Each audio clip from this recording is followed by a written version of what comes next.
Unbelievable. A thumbs up to greet us in the comments and reactions. We are officially live. And here we are. Welcome. Here we are. Hey, everybody. To steal my co-host line, welcome one and all. Or hello one. Dang, I already screwed it up. Hello one and all. Oh, I hear myself. It's amateur hour. There we go. Muted that. Good to see everybody. Let's see what's going on here. 6 waiting, it says still on my end. But welcome to another episode of Camera and Flask. We're here every single Wednesday. And for those who joined us last week, that was a huge blast. Looking back on 100+ episodes. Some fun times. So how are you two doing? Jem, Ben? Yeah, I'm wondering if people are here. I see people, but I don't see any comments. So if you are here, if you could just throw a comment in there. There it is. 360 grad. There we go. There we go. I'm doing okay. They're trickling in. I'm happy to be seeing you fine gentlemen and everybody coming into the chat. And yeah, that's it. I'm good. Nice. What should we just dive right in and get something opened up here? Yeah. Yes. Okay. Ben, let's start with you. You seem ready. I've taken my glasses off as well. You see, I'm going very informal, very relaxed. Getting serious. Very nice. Informal. Very. There we go. Yeah. So this is, as you can see, we're not going to get the nice decorkage noise. I'm afraid. I've already started on this. This is a Sicilian dry red. It's called Tenuta Fenice, I guess. I don't really do Italian. Come on, focus. There you go. There's a started joke this last in there night. somewhere, Very nice. but that's okay. I won't say anything. That's for 360 grad. Good. Let them pick it up. Right, I'm going to pour that. And yeah, what are you two on with? What are you drinking? Jem? While you're getting that ready, Thomas, welcome. He says, finally get to watch an episode live due to daylight savings time in the U.S. And post-color gear, we got Bill, Sam, Thomas, Travis, 360 grad. All 11 of you hanging out. 13. 13. It's gone up to 13. It's going up. David's got a Knob Creek rye with a splash of Coke and a lime. Okay. All right, kids. So for me, it's really what I'm drinking today is dictated by what I'm cooking. We had some short ribs that were in the freezer, and we took them out, and we're like, we're going to have to do something with that. So I'm making a short rib ragu, and I needed some red wine to go in there. So this is the red wine. It's a cab. I think I've had it before once. I don't know how it's going to be. I haven't had any of it today. I just put it in the sauce. And that's what I'm having. How about you, Caleb? What you doing? Back to beer this week, and we're hitting up Great Lakes once again. Mm-hmm. Oh, there you go. Get some so moody. fill. Put your hand in fill there. on there.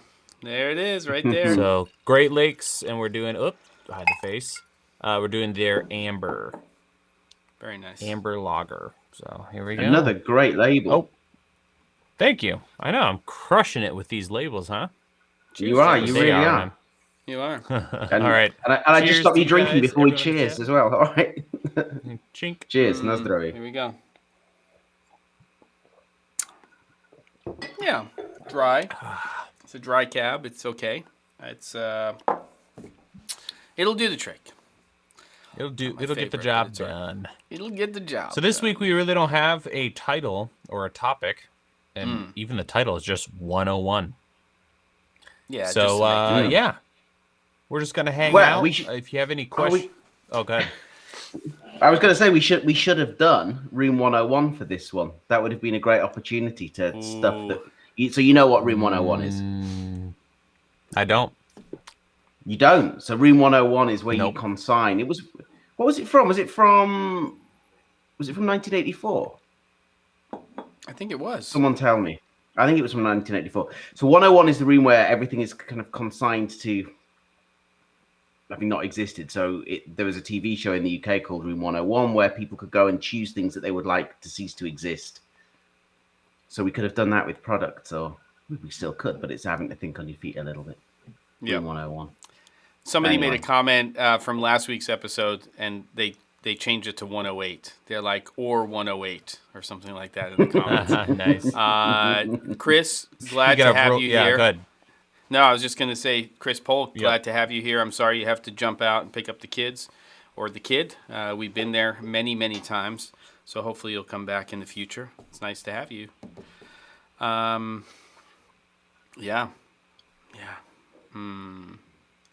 So, yeah, Chris, appreciate you. And he subbed to the, what did you say?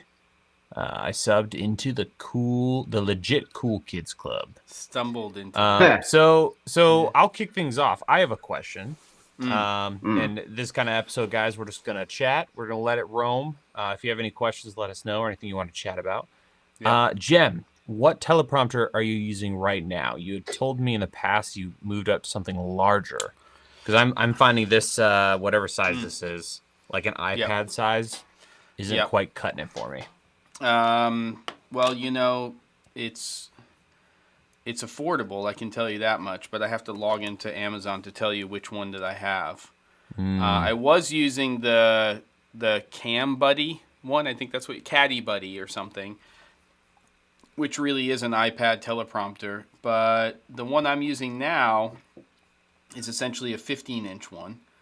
And I'm using like a 13.3-inch screen because that's the right ratio for the screen to fill the whole mirror. And I will tell you right now what the one is that I have. And I can even throw it into the chat.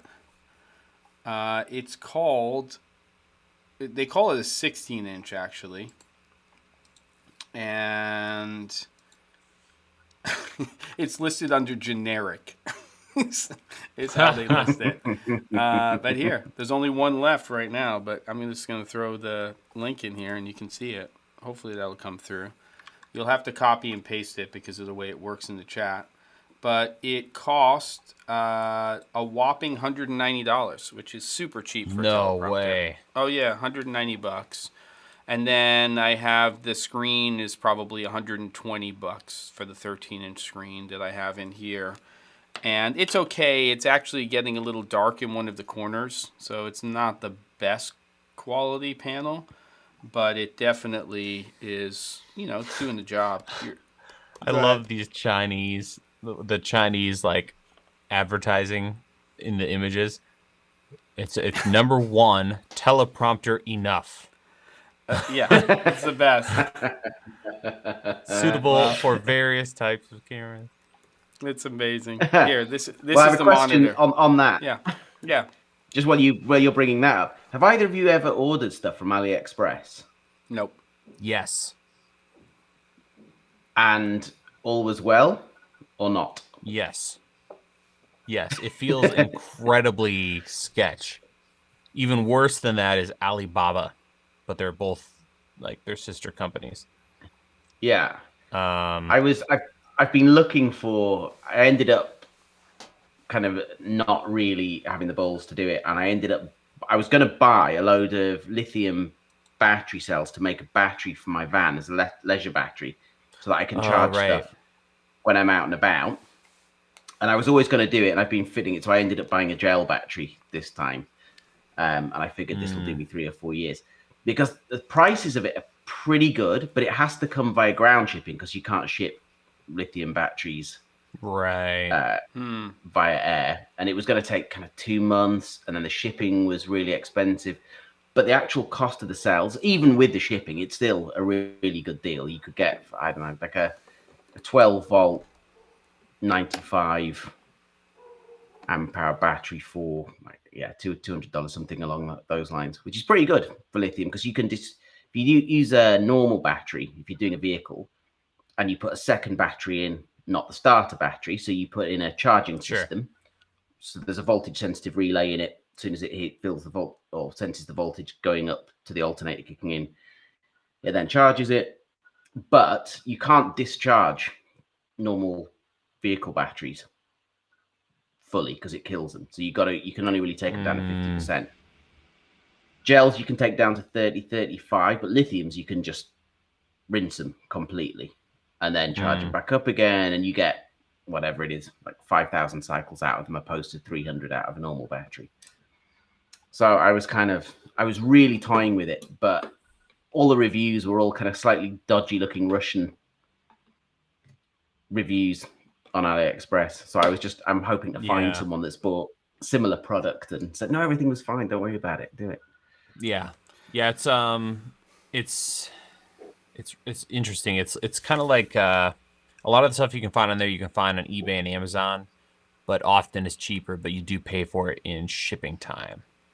Although some products seem to be in warehouses in Europe, and some that's seem true. to For have you, it's going to be warehousing. very different than here in the US. Yeah.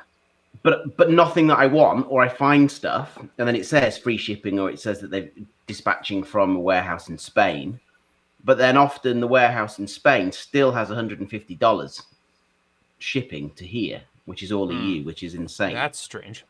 Yeah, that is. So I still haven't found a product I want that will ship locally for a reasonable amount. So I did order a load of nuts and bolts and some interior lights for the van. So nice. That's been stuck in customs here for the last 10 days. So we'll see how that goes, if it actually appears. Yeah, Alibaba's good to check too. Another site that is kind of a sleeper is Gear Beast. There's a Gear Best. I think it's Gear Beast. Gear Best, isn't it? Don't type that in. Don't type that in incorrectly, because I don't even want to know what's going to come up. I don't think you want to type in Gear Beast. Best. I was about to say, Yeah, don't type in. Them. Stop, rewind. Oh, wait a second. That doesn't look right, though. Do not go to Gear Beast. I would not go there. I don't know. Maybe not. You know, while you're looking for that, one of the things I will say is that here in the States, first of all, they're making some changes to the United States Postal Service where they're going to actually take longer than they are even now for things to get to you. I pretty much don't order anything on Amazon anymore unless it's Prime, because it takes forever, and then there's usually a shipping charge, and if it is free shipping, it usually takes forever, and then it's so hard to return something if you don't order it Prime. They just give you such a hard time about it. That's sort of my MO now when it comes to ordering stuff from Amazon. Interesting. I'm also having big problems with them. I used to order from the UK, get stuff either next day or day after delivered here. Now, post Brexit, you can't even go there. So I switched my Prime account over to Amazon Germany. Germany's next door. Sure. That's no distance. The biggest building in the Czech Republic is an Amazon warehouse, but we don't have an Amazon CZ. So you have to order it from Amazon DE, which is conveniently placed in between lots of other countries, you see. So it takes, I ordered 3 or 4 bits and pieces, and it took 14 days to get here. And that was Prime stuff. This is insane. I'm just not. So I can't order stuff from the UK to come here anymore, and I can't really order stuff from Germany. So I'm having to find stuff locally, which is fine. You can find the stuff, but it's not from some big, one shop. It's having to find a product here, a product there, bits of wiring, a connector from a different shop. It's a pain in the ass. Really is. What do you think about this sort of, and I think it's really a trend that's going to continue, which is battery-based generators, essentially. They're battery backup, but they're not UPS systems. So you've got Jackery, watch yourself, 360 grad, and some other companies out there that are creating these, 2,000 watt hour, pretty expensive battery units, but you can take them camping and stuff. But what's really cool is you can hook up solar panels to them and you can charge them during the day. And I see that starting to happen a lot more. And then, of course, Tesla and some other companies are starting to do some, systems that you can put into your garage, and you can, use solar, but they have batteries there, so you can use them as backups. So I think that might be a trend that we see. I don't know. For sure. And that's quite interesting, because all this stuff I've been buying and setting up this power system for the van, I've been looking into all of this as well, about whether it's worth putting solar panels on the top of it, and these little cases. Right. So you can buy them. So a lot of people build them. So those cells that I was talking about from China, so you buy these 3.2 volt cells, and then you build a 12-volt battery out of those cells. And a lot of people are buying them and putting them in Peli cases. So the thing can go in the car, and you just put a plug into it, so it goes onto your 12-volt, it charges the thing up, but you have an inverter built into it as well. So you have the sockets out. You just get to where you're going, rip the thing out of the car, use it for your camping trips, whatever. So what you were talking about. So you can build them, if you're a K-Levy type person, you can put that thing together pretty easily. The products that are around and for sale are expensive at the moment. They're still really dear. But a lot of that is because they're using lithium batteries, and the cost of them is still astronomical. Have you built anything, coming down battery-wise like that?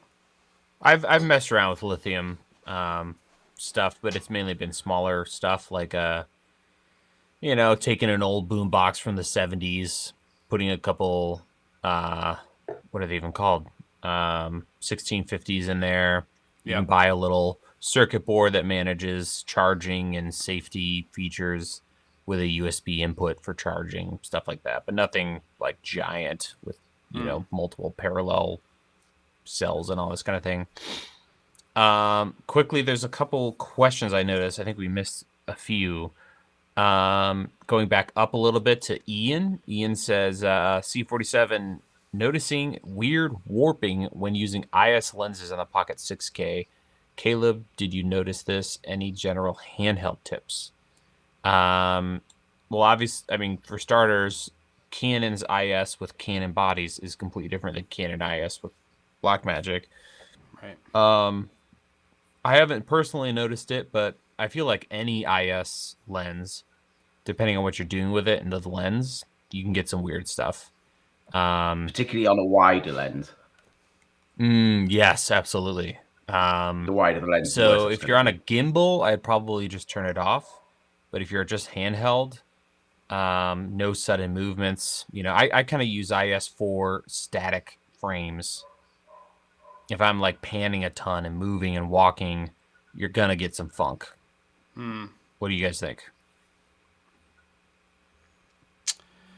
Yeah. And what's the rolling shutter? Whoa. What is going on here? 99.99 knock. Come on, Thomas. Flenstad. That's Flenstad. Norwegian crowns? Come on. I think that's Norwegian crowns. That's awesome. Love it. That's our first. That's our first knock. That's our first knock on Cameron Flask. Our first knock super chat. I appreciate it. Thank you very much. That is awesome. Beautiful. Does anybody know what that translates into euros or US dollars? I think it's about. I have a feeling that it's about. You divide by 10, I think. So you'd be 10, about it's like 10 a years. tenner. I think, but Thomas, please correct me if I'm wrong. But I think it's a year since I was in Norway because I can't travel at the moment. Well, thank you, Thomas. I appreciate it. My favorite place I ever go to work. I love that country 1162. so much. 1162. XE. Oh, it's close. Come on. Close. That's what is it? US dollars. Now, speaking of Scandinavia, we have where are they from? Where was that? Norway? Norway. Yeah, okay. So we have another comment from Henrik, which is, "Hi guys, hope you're good. I'm having Norrlands Gold, which is a runoff the mill lager here in Sweden." So what is it, like the after stuff? So they make the lager and it's the extra goodies? Is that what you're saying? I want to know. Is it very barley-y? I would like some information, Henrik, about that. What other comments do you have? We've got 360 saying, "Gentlemen, a question. Experiences with indirect soft LED light like the..." And then he lists a bunch of like edge lit style lights like flapjacks. Oh, yeah, etc. Yeah. Pros and cons. I'll go first real quick. I think they are fine, but they're all too small. Yep. So if you can buy giant ones, like 36-inch models, but even those, I just prefer something larger, I found. They're better than maybe a ring light But in general, I would almost every single time just get foam board or bead board and then hit it with another light. Yeah. But if the scenario is you need a single small low profile fixture, those are great. So I had a whole bunch of those. What was the brand? Falcon I can. Eyes, the Oh, 30, okay, because I the can used to make them. 36 inch size, huge. But I preferred something. It's got to be at least 36 inches. Yeah. Whereas these were, I can't remember, around 30 inches. But you throw those on rolling stands, and I ended up donating them to a church because they're so easy to move around. You can go into a tiny room, put it up against a wall, and it takes almost no room. And that's going to be so much nicer than a soft box with like an aperture light, if you will. So that's kind of how I feel about them. Nice and soft, but too small. Unless you're doing like tabletop small stuff. Yeah. Yeah. Yeah, the light that I've been using quite a lot over the last year is the Nanlite Mix Panel 150. And what's interesting about that is it has essentially an active diffusion mode where it's not necessarily traditional edge lit, but you can get that glow off of the panel, but then you switch it over and you get a punchier light out of it. It's not a single source, it's multi-LED diodes.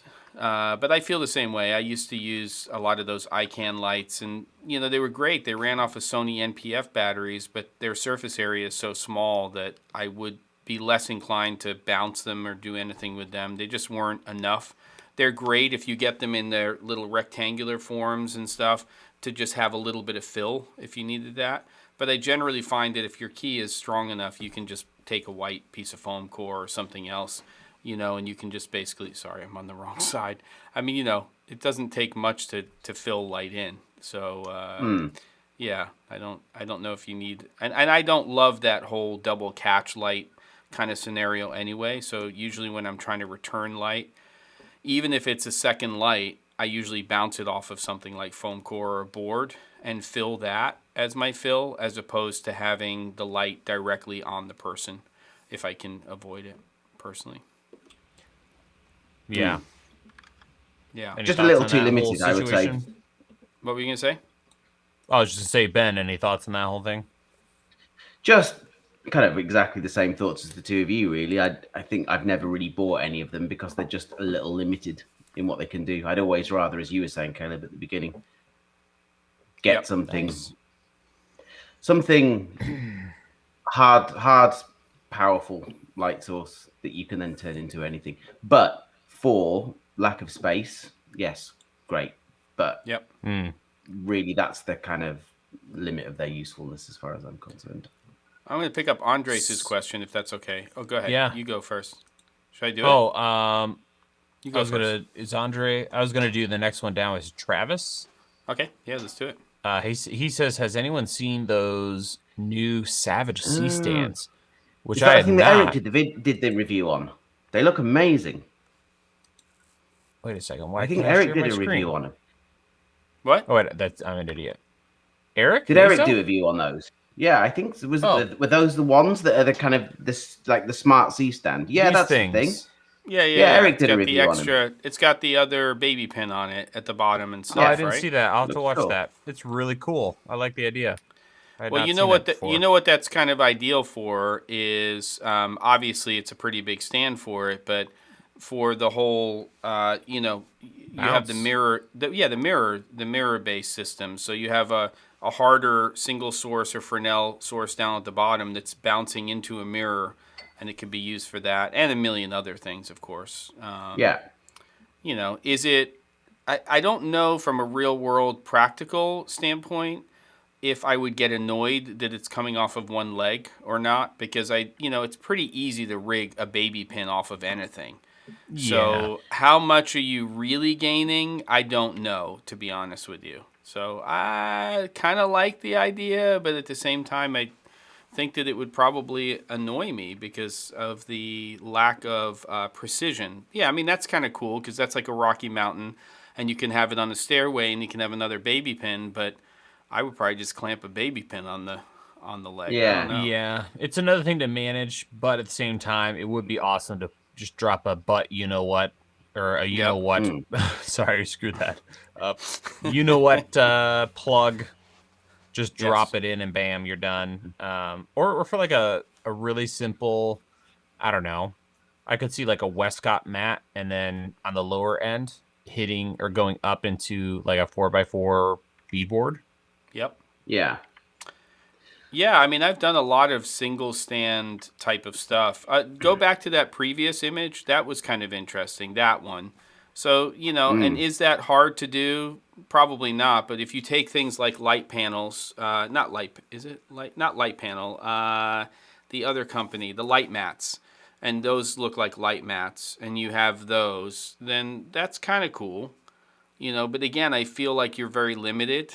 And you're at the end of the leg, so now you have a fixture, and unless it's leaning back like that is, I'd also be a little nervous. But I guess it depends on the size of what you're putting there. I mean, heck, if you have a local traveling setup, and this takes care of what you need, Yep. Right. sure, Exactly. why not? Like back in the day, I don't know about you guys. Let me switch back here. I found I just use the same setup for like all my interviews. So you kind of figure it out, and then you're just kind of like, well, it's just a matter of optimizing and stripping it down. Yep. Yeah. Where you're not bringing like everything you have, Yeah. To me, when I saw it, it kind of looked interesting. Yeah. The stuff that I like about the Triad Orbit stands, this kind of Swiss Army knife of just being a little bit more flexible as to what you can do with them and use a single stand and fly all sorts of stuff off it. It's great. It seemed to me to be in a similar vein to that. And I use those things a lot. They're not without their faults for sure, but I find them useful things. Yeah, there's room to grow. I mean, I think that the tripod market has, become a lot more interesting over the last few years. There's been some innovations there in terms of what's happening, both for fluid heads and also for sticks. I think that, the stuff that we've seen come out of that market, I wouldn't mind if we keep seeing innovation when it comes to grip. Matthews is doing a pretty good job of that. They've got some pretty interesting things like that pancake that they have, and it has you can just slide in basically baby pins. So have you seen that? That's a really cool thing. It's Matthews studio equipment, and I'll try to find the name of it, but it's just msegrip.com, and I like that product. So I think there's room for more innovation, and I hope people keep creating stuff. But nowadays you can buy stuff and just create your own stuff pretty inexpensively. You do that all the time, Caleb. You come up with some great stuff. It's all good. Thank you. You want to hit Andre's question? Yeah, I mean, I'll throw it out there. I think it's a good question, which is light modifier kits you recommend, bounce flags, neg fills. I mean, there's the obvious, which is Road Rags 2. And I say Road Rags 2 because it doesn't take up much more space than the Road Rags kit, and you get a 24 by 36 surface area. Really a product that I would only use inside, and I say that based on using it outside and then the wind coming and kind of ruining that frame, that aluminum frame. It's just not very sturdy. And then there's some other great kits. I mean, I like a lot of the stuff Westcott's done, and I've worked on the DP kit and the Booklight kit, which are modifiers, and I love using those. But there's some other great stuff too, like Chimera has a foldable 4x4 frame, which is extremely lightweight aluminum, with ripcord inside of it, and you open it up. And what I've done with that, when I need something really lightweight, is I go to Modern Studio Equipment, not Matthews Studio Equipment, Modern Studio Equipment, and they have a lot of great fabrics that come with tie-offs. So they have grommets, but they also have the elastic corners, and you can take those, and they have things like Ultra Bounce, but they have other things like floppies that are basically Ultra Bounce on one side and black on the other, and they fit into little bags very, very easily. And you just buy, different 4x4s of that, and that's really great. You can get magic cloth and get a 4x4 of that and push light through it, and that's a really nice, soft, diffuse light. So I think there's a lot of stuff out there now that you can do. But I think as long as you have a true 4x4 frame, there's a lot of rags out there that you can buy and basically, use with these different frames. So I'm not always married to just using, for instance, Westcott's rags on a Westcott frame. I might take the DP kit, a 4x4 frame, Scrim Jim Cine, and I might take a modern studio equipment, like a magic cloth and put it there because Westcott doesn't have magic cloth. So you can get that rag and just put it onto that 4x4 frame. That's what I got. And bounce. Nice. Just beadboard is the best. Love beadboard. Beadboard is the best. Beadboard, right. Compressed styrofoam. I've been hoarding the stuff. I can't It's help amazing. it. Every time a package love comes and it has a whole bunch of big or weird looking sizes of that stuff, I've been gaff taping the edges and putting it in a closet, and I've got like this ridiculous, especially weird like for tabletop. I've got some that are like 5 inches thick, and maybe 2x1. So if I wanted to film this beer bottle, I could just prop it down on the table, the board, because it's so thick and can stand up on its own. Yep. I have a problem. It's getting bad over here. Oh, I know. Someone needs to just come over here and throw them away. Yeah. But I've used the same thing for photographing bottles, and then using black gaff to put a stripe down the middle of it, so then you can get the proper edge of the glass without that going to white. If you're shooting stuff on white, yeah, and if you have the bounce coming in, and then you put the big black strip down the middle of it, so you still get the edge definition, but you don't then get it blown at all. Yep. Right. Smart. Oldie school. Yeah, and I think people, I don't want to say overthink. I think a lot of it has to do with just experience. But, like I used to feel like if I wanted to have a return for fill, that what I'd have to do is I'd literally have to go get something that was solid and white in order to have fill. And, you just throw anything that is neutral, that has some, reflectivity, bounce on it, and you can just throw that up. And sometimes it's as simple as just out of frame holding up a big piece of paper or a silk that is somewhat transparent. It doesn't have to be completely opaque. If light hits it and it bounces back in the other direction, it's one way to do exactly a little fill. So, a big trick. Which I really need. I need to spend some time in here. You better hold that Starbucks cup up there. I mean, this is the other thing. This is the other thing. It's like when you're shooting a scene and you have people sitting at a desk and there's not enough light underneath them, you can just scatter a whole bunch of white paper down out of frame on the table, and it starts to fill the underside. And that's great for people also that are a little bit older. I mean, it's the same idea of just having a bounce card below somebody, but you're just doing it at somebody sitting at a desk.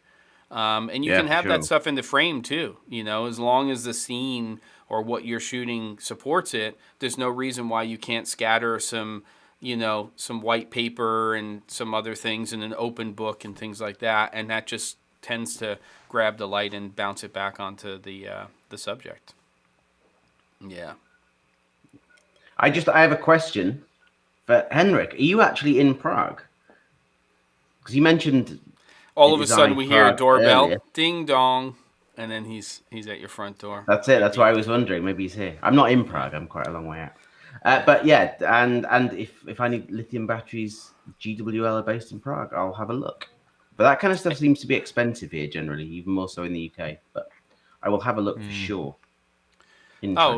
David's come in with, it's called the babysitter, which is basically the pancake that you can put baby pins in and they slide in and out. So that's the one from Matthew's Studio Equipment. So look up babysitter. It's a good idea. Yeah, you guys remember Jag 35, right? Of course. Yes. Oh yeah. The little rigs.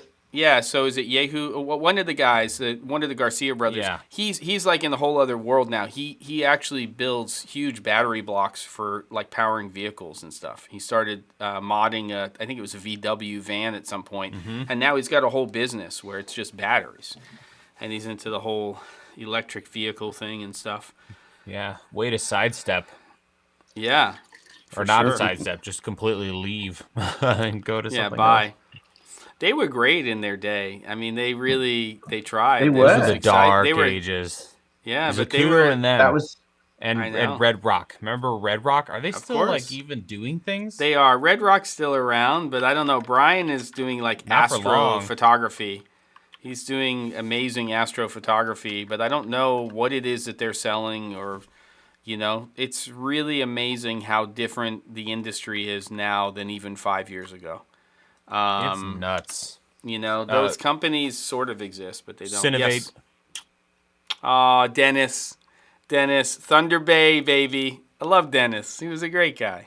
Yep. He probably still is a great guy. He's just not doing anything related to that. What are you bringing up here, kid? Hold on, let me go full screen on the. They're selling the same rig they've sold since 2010.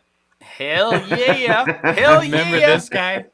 Same blue handles, same dumb weight. I don't mean dumb as in stupid. I mean dumb as in it's just literally a giant block of weight. Yeah. Same shoulder. Oh, the shoulder strap's a little different. Yeah.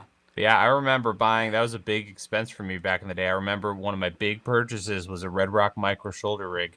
Unbelievable. And it was like $800, and I was like, "Good grief, that's nuts." I always preferred the Zacuto counterweight, which was that round one, which I still have a couple of. Well, yeah, I was broke, so Zacuto was like not even a thing. I know. I couldn't even think about Zacuto. Yeah. It's crazy. I was for reference, in the early days, I think the video's still up on YouTube if you guys want to find it. I did a video on how you could take, those DVD spindles, because we all were ripping and burning DVDs. Yeah. You could take all the DVDs out, and you had this post, and if you broke it off of the bottom, that was the same dimensions as a 15mm rod. Was it really? And you could use it. Oh my god! And you could use it as a 15mm rod, which I totally did, which is a terrible idea. Unbelievable! You're amazing. That's amazing. That's how broke I was. That's how broke I was. So Zacuto was like, $12 for a 4-inch rod? What?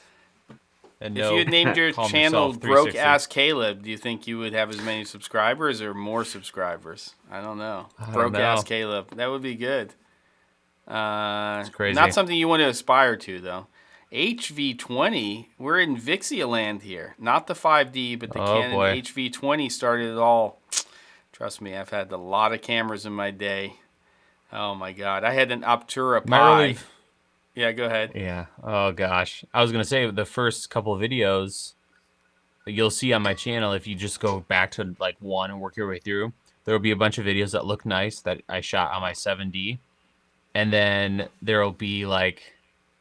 Oh, shoot. Sorry. No, it's fine. Switch that over. Tell us. There will be... I thought someone showed us. Then out of nowhere, you'll see some video and it looks terrible because I had to hold my 7D, so that was all shot in the HV30. Kind of going along with what Film Kit's saying. People were putting 35 they were putting 35mm lens adapters on those cameras. Oh yeah, sure. Jag 35. That's where I first heard of them. Yeah, Bill still has his HV40. I still have an Optura Pi somewhere, and I've got a lot of other cameras hanging around here. Way too many. I'll keep buying them though. I'll keep buying them. Used now. Did you buy that camera? Did you? Oh, hold on. Let me go to that first, and then I'll ask Ben that question. Let me see. Oh boy, are we going really back in time here? There we go. Beautiful. This is. Oh, I can't zoom in. Oh, there's the Jag. But yeah, you had to flip the camera upside down. Yep. Can I open this? Yeah, because they didn't have the flip. They didn't have the mirror in there to do it. Yeah. Jeez. So if you wanted to monitor the image the right way, unbelievable. Hey, the things we did back in the day. I remember very clearly because I never actually had one of those. I never had the 35mm adapter, and I remember, which is still without any shadow of a doubt the best working day I ever did. All of us that involved in that shoot got back that evening, and I can't believe we got paid for that. We essentially went around the Lake District in a helicopter, filming Leo Holding, who at the time was probably the best climber on earth, but an amazing guy who's a friend of mine now. But it was the first time we've met when we did this shoot. It was incredible, the whole thing. And he was telling me on that shoot about they just been to Asgard, which is on Baffin Island, and they'd climbed this. They'd flown in on an old Dakota plane. They'd thrown all their gear out, parachuted it out, then they'd hiked in, and they picked all the gear up, and then they'd done this huge multi-day, multi-pitch climb up this ridiculous face. And all they could take with them, they had to carry. So they were having to take just the hard discs. And the guy that shot it is a guy called Alistair Lee, who's the most incredible outdoor climbing filmmaker. And he just took that whole genre, which is always full of really kind of narcissistic people with their own personal projects. Yeah, like this is, it was all just this kind of, but like, and he flipped this whole thing and started making these incredible films with story to them, and they were the first cinematic films that we'd seen like that, and it was all done.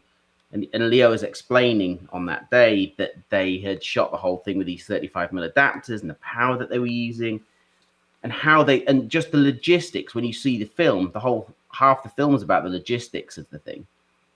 And of the most inhospitable environment. So the way this would work is that the lead climber would climb a route, aid climbing. So that's with using bits of metal to get up the thing.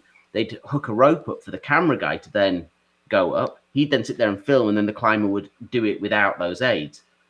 And then rinse and repeat for day after day after day after day. And it's just the most incredible bit of dedication I've ever seen for one of those. So if you want to see that, I think it's called Project Asgard. If you look that up, it's still a phenomenal piece of film. It's brilliant. It's probably 10 years old now, but it's amazing. Okay. Absolutely amazing. Check that out. Sorry, I went off on one there. But No. It's really worth seeing. Did you see film? What is this going on, Film Convert? Why are you saying new Sigma FP model announcement ? Is there something that you know that we don't know? Or what do you know? Have you heard about something? I just pulled up an article. Looks like there's a leak. Suggests attractive price. It looks like it's a higher megapixel stills focused camera, 60 megapixels. Okay.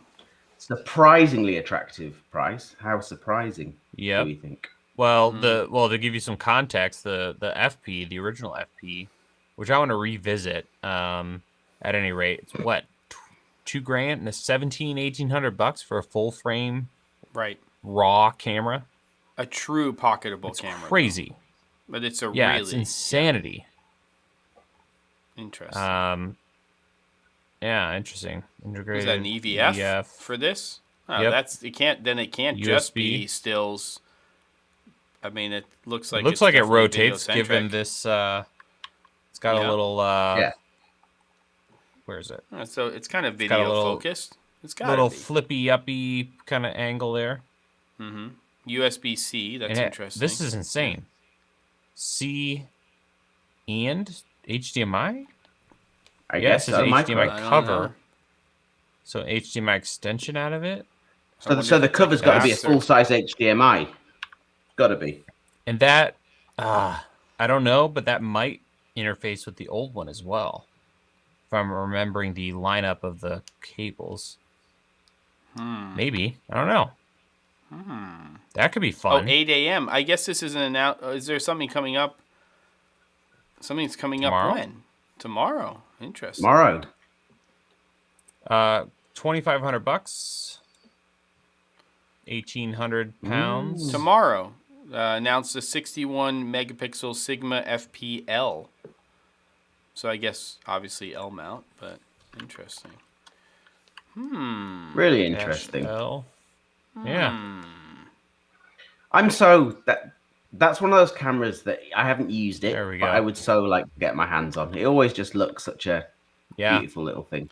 Did they ever sort it out? Can you go out of that camera to one of the Blackmagic monitor recorders? Can you do Blackmagic No, RAW but you can record. I believe you can record Blackmagic RAW externally. That's right. So you can do it But you external. can go direct out to a Samsung T5 drive with that thing, can't you? Yes, Or you is that can. not? Yeah. With I can't remember. It's not internal recording, is it? In Blackmagic Raw, but I mean, you get any raw flavor, cinema DNG, anything other than raw was terrible, but the DNG files were gorgeous, just beautiful. It's just ate up a ton of space. Scott says B raw out and Atomos raw. ProRes raw. Yeah, ProRes. Anyway, raw thanks for the heads up there. Yeah. Yeah. Film Okay. kit. That's cool. I'm down with that. Full size HDMI via the EVF. Nice. That's kind of interesting. But you're going to have a cable sticking out where you're looking through your EVF. It better be on the side. Oh, it'll be on the side. It looks like it goes on the left of the camera. Well, I guess if it's the cable port looked like it was on the same side as the eyepiece. Yeah, I mean if it's rangefinder style, and then you can get a right angle, which you can, a right angle HDMI cable, you could come out and down, and it probably wouldn't be too problematic. I guess we'll see tomorrow what the deal is. Yeah, I mean, so, and then other cameras, I don't know. We've got the Mavo 8K we're seeing footage from right now from Kinfinity. Is it Kinfinity who makes that? I think so, right? Yeah. So, but didn't they make it? They made like some huge announcement they were dropping a bunch of stuff from their cameras recently, because I guess they have licensing issues. Yeah, it was ProRes, I think, who disappeared. I have a feeling. Oh, that's not a big deal. They already have their own raw thing, right? Yeah. $150 for your pre-order. For what? Interesting. To get your down payment, like pre-order. For the Kinfinity. Mavo. Yeah. For the Mavo. Okay. Mavo Edge 8K. That's what you're talking about? Yeah. Interesting. Are they still selling the Terras? The what? I keep waiting for that to drop in price. I want to do a video on that someday, but a little too new still. Yeah. Interesting. Let's see. Another new thing that I've seen this week was the DJI. Apparently, the rumor mill is that they're releasing a updated version of the Mavic Air 2, which is going to just be called the Air 2S. But that's kind of interesting because it may be when they launched the original, or not the original, but the updated Air to the Air 2 about this time last year, everyone was a little confused because it didn't it kind of technically conforms to all the new European drone laws, but it wasn't actually labeled as such. And so the expectation is that this will be, and there's apparently changes to the camera on it. That's what the rumor mill's saying. Bigger sensor. Kind of interesting. I'm in the market for a Mavic 3 is what I'm really in the market for, but the same rumor mill is saying that's not coming till the end of the year. So yeah, I have absolutely I have no interest in drones at all. Like, it's a drone. Yeah, me either. That's why I'm like, I have interest in being hired by a client who needs a drone shot and then hiring somebody to do the drone shot. But I love the idea of it because it changes everything. If you're shooting a project and you get some drone footage. Yep. But so here's the thing. So I now have an opportunity. A guy that I'm doing a lot of work for here in the Czech Republic. He would dearly like to use me for drone stuff, but he's a good guy. He wants everything done properly, legally. So this means that I get into the new EASA system, which is very flexible. It's great. It's very easy to get into. You can fly those things in very built-up areas. Legally, you can fly them very close to people who are not in your control, which is slightly dicey, but it gives you an awful lot of options. So I'm very keen on it, but I work with Jago, who's, I don't think he's in tonight, but is often one of our regulars. He's amazing with this. So I'll always, if I can, I will always bring him on to one of my projects to shoot drone stuff. And he's also got really proper Inspire drones, Right. where we can be doing raw. But for those odd jobs where it's my own job, it's a small budget thing. It's the difference between getting the job and not, frankly, at the moment. And I need to get on it. And this may be the thing that pushes me in, I think. Yeah. If it conforms to the new rules, but it has to. So we'll see. Right. Interesting. Josh going up a little bit. Josh Rockledge. Rockledge? Caleb getting 2 Novas to flood my 15 by 10 studio wall. That should cover the space, right? Love the show, by the way. Nice. Well, thank you, Josh. I think so. Depends on what you're going for. If you're going for like a completely like even, I'm trying to think. I feel like you ought to be fine. I have 1, and the wall is probably 20-ish feet wide. And it's not quite enough, or it's not really enough. There's a hot spot, so I think you got to be good. That's super fun, man. Linking those bad boys up together. I love the presets. Oh, I've got mine set to my my thumbnail orange and a couple other settings, so I can just run over and hit a button and bam, shoot a thumbnail. Nice. Love that thing.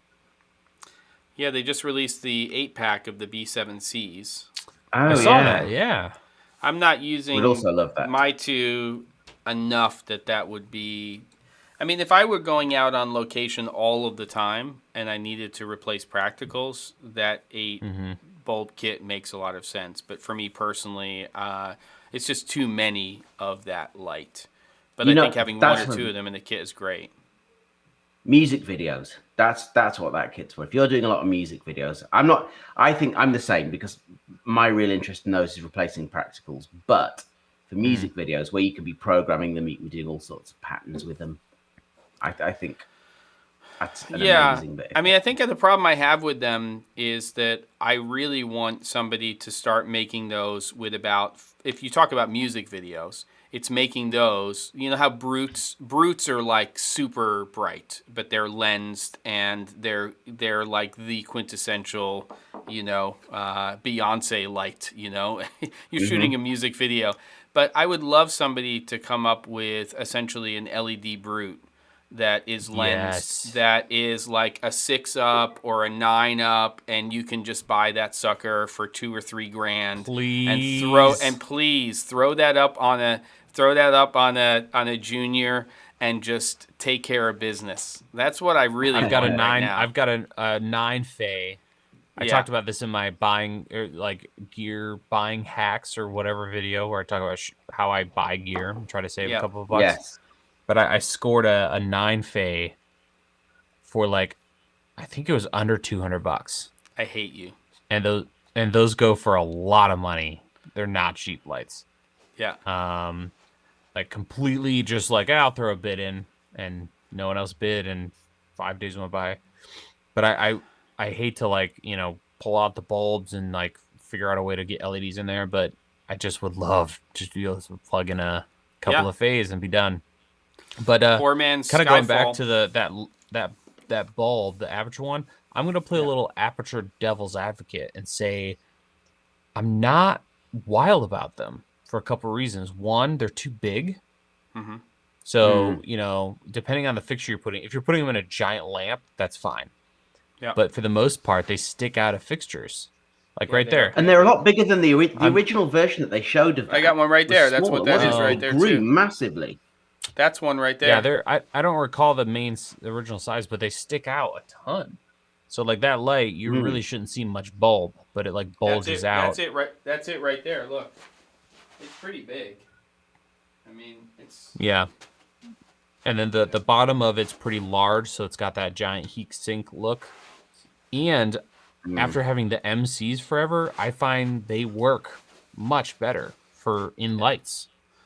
Yeah, I mean, so unless you're going to see the bulb, because if you look at that and you see it on camera, unless it's out of focus, you've got the hole in the middle. It's not a true sphere. It's got it kind of cuts off. They cut off the top flat. Yeah. So if you look at a profile, it's not, round. Yeah. It's soft or diffused, which is fine. But right here, let me show you real quick. Is that what you have in the gooseneck too? But that's an MC you've got. Yeah. Which I have a couple just of an as MC. well. So Yep. the MC with the like soft cover. Yep. This is the best for inside of fixtures. Yeah. My favorite thing to do is I've got it dialed in. You go to hue and go all the way down to, what is it, 38? Whoops. 38, right about there. And then you play with the saturation. But yeah, 38 for your HSI or your hue. And then throw that in a fixture. Yep. Do you have a magnet in there, or are you just resting it on there? I'm actually facing it down. Yeah. But is that So is the bottom of straight down? And the bottom of that is just frosted? Is it one of those lights that has like a little? No, that's disc? open right now. Okay. No, it's perfectly open. Yep. And firing it down, you get a little bit of dark on the top, which I like. Yep. And then you get light down low. Yep. So nice. those things, Beautiful. those 9 packs, I would totally invest in. And the magnets are great. Yeah. So if you have to see the bulb, you got to do something else. But Yeah. I kind of wish they had the gone. only advantage, I would say, is that you can, if you're using them for fixtures, is that you can then power them off. Using them for practicals, you can then power them off. That's but the even big these MCs, plus. I get 2 live streams at least out of them Off a single charge. Yeah. Okay. at 50+% intensity. So And remember, they they're charge amazing. off of USB-C, so you can get a little USB-C battery, and you can just. I mean, that's really not a big deal. So the only problem with the aperture bulb is the aperture MC exists. So Yeah. that's my thing. Josh, thanks for being here for the first time live. And you're welcome for the C100 training 5 years ago when I was a younger man. If you can call me a man. Ben doesn't think I'm a man, but that's okay. I'm okay with that. That's all right. I don't think you're a young man. You're a man of advancing years, but Yeah. Rockledge. That's a good name. Josh Rockledge. I like that. That's good. Rockledge. Yeah. Very good. Yeah. So MC's a Rockstar Light, and the B7Cs they have their place, and again, the advantage being that when you put them into a light socket, they're just going to continuously power. But you do need to have a pretty big, whatchamacallit? Oh my God, I'm going blank. Shade? Shade. Yes, you need to have a pretty good size shade. The alternative, what is it? Tube lights, the #1 brand. Astera. Astera. Sputnik. No. Astera. No. Astera. I thought Astera No. makes one.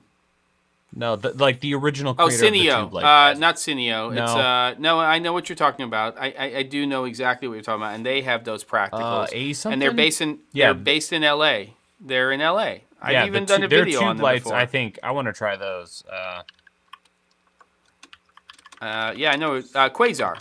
No, is it Quasar? Yeah, it's Quasar. Quasars.